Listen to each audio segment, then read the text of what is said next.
Continuamos. La ausencia del partido líder en el Congreso volvió a estancar la agenda legislativa y una vez más fracasó el intento por conocer las reformas electorales y los antejuicios pendientes.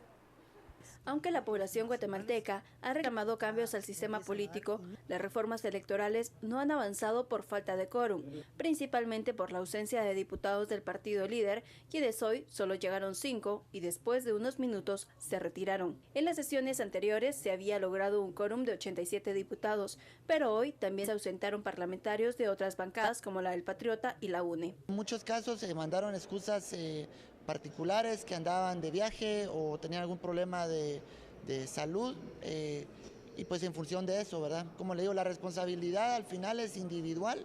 Nosotros como bloque estamos haciendo el llamado no solo al partido, sino que a los diferentes bloques legislativos para que asistan al pleno. No, yo creo que el líder es la gran responsabilidad y empecemos a decir el apellido como es. Ahorita necesitamos conseguir 80 votos para pasar un acuerdo legislativo que va a ser donde le consulta a la CC. Eso es lo que necesitamos. Todavía no se necesitan de los 105 hasta la tercera lectura. Cuando regrese y se vote en tercera lectura, ahí sí vamos a necesitar al líder. La Junta Directiva sigue recibiendo excusas de los diputados que se han ausentado. Este mecanismo protege a los congresistas para que no les descuenten dinero de su salario, aunque los pretextos no sean verídicos. Será un tema que deberá discutir Junta Directiva. No encontramos el asidero legal para poder hacer los descuentos.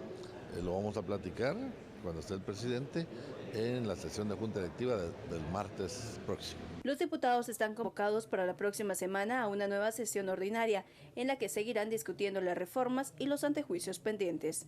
Por Una Guatemala en Paz, Dulce Rivera y Noé Medina. Y el gobierno enfrenta otra crisis más, ahora la falta de finanzas en el Estado por una mala proyección. No hay más opciones que la contención del gasto. Al finalizar el primer trimestre del año se evidenció que no se cumpliría con las metas de recaudación y la brecha fiscal iría en aumento.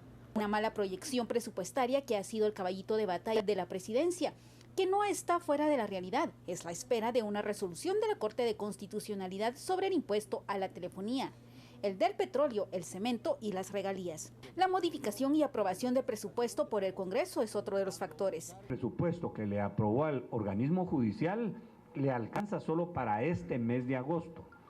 De aquí en adelante, en los 4 meses finales del año, no está aprobado, prácticamente no hay recursos en el presupuesto para el organismo judicial. Agregó que la aprobación de la deuda es otro impedimento. Servicio de la deuda por 800 millones de quetzales.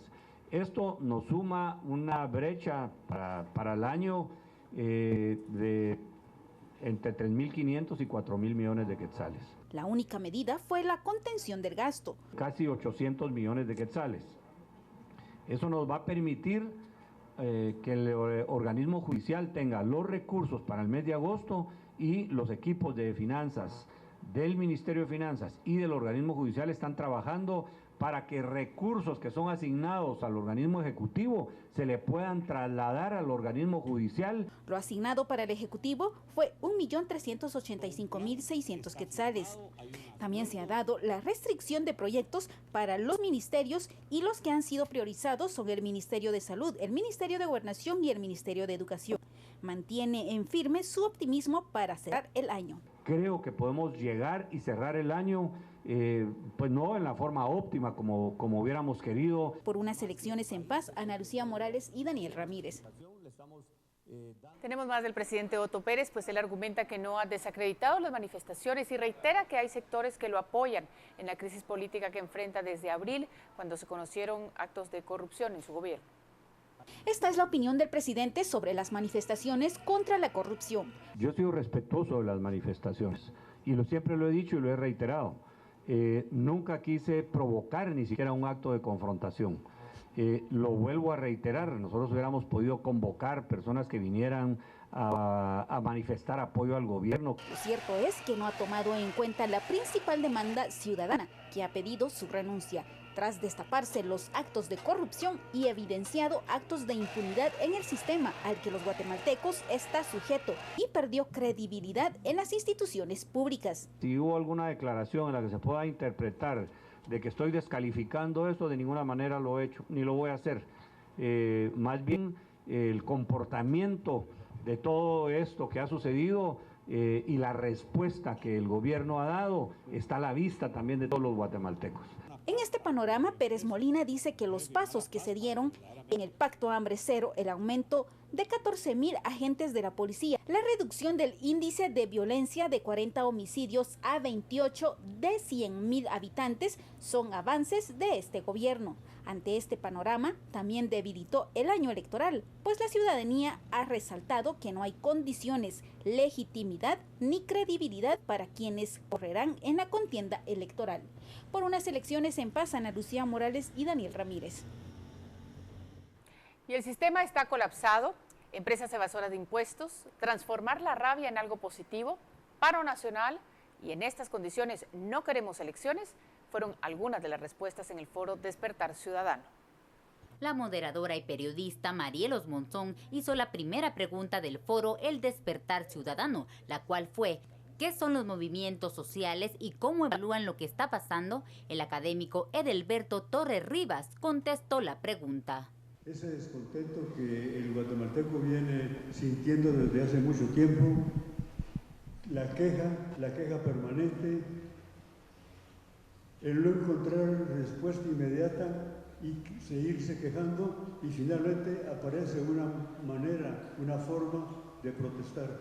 La pregunta ¿cómo cambia el módulo económico por la corrupción? Fue contestada por el empresario Carlos Porras. Han habido la cantidad exagerada de presidentes que van a Miami a pedir la venia para poder ser presidentes. Y después la factura se cobra porque no hay almuerzo gratis. Aquí tenemos 1.300 empresas que no pagan impuestos. Así de claro. Renta, IVA y UCI. La participación de la juventud en las movilizaciones ciudadanas fue contestada por Andrea Ixú, quien aseguró la juventud desafía al sistema. Y efectivamente es un momento de crisis, pero la idea de crisis realmente a lo que elude es a una noción de cambio. Hablar de esta crisis del Estado guatemalteco es hablar del rompimiento de la relación de mando-obediencia, del rechazo social general a la cadena de mando del Estado de Guatemala. Hablaron también de la reforma de la ley electoral y de partidos políticos y su bloqueo en el Congreso, lo cual aseguró Otilia que hay que parar el país hasta que la reforma pase. Yo creo que lo que nos conviene realmente es tomar el Congreso, pero debemos de parar el país.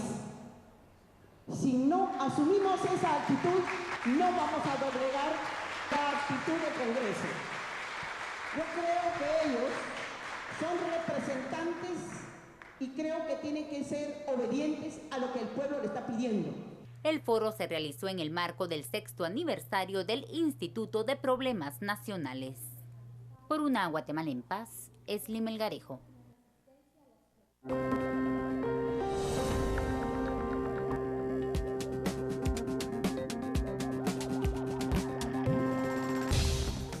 Pausa, pero tenemos que regresar a informarle que el Estor es castigado por las inundaciones.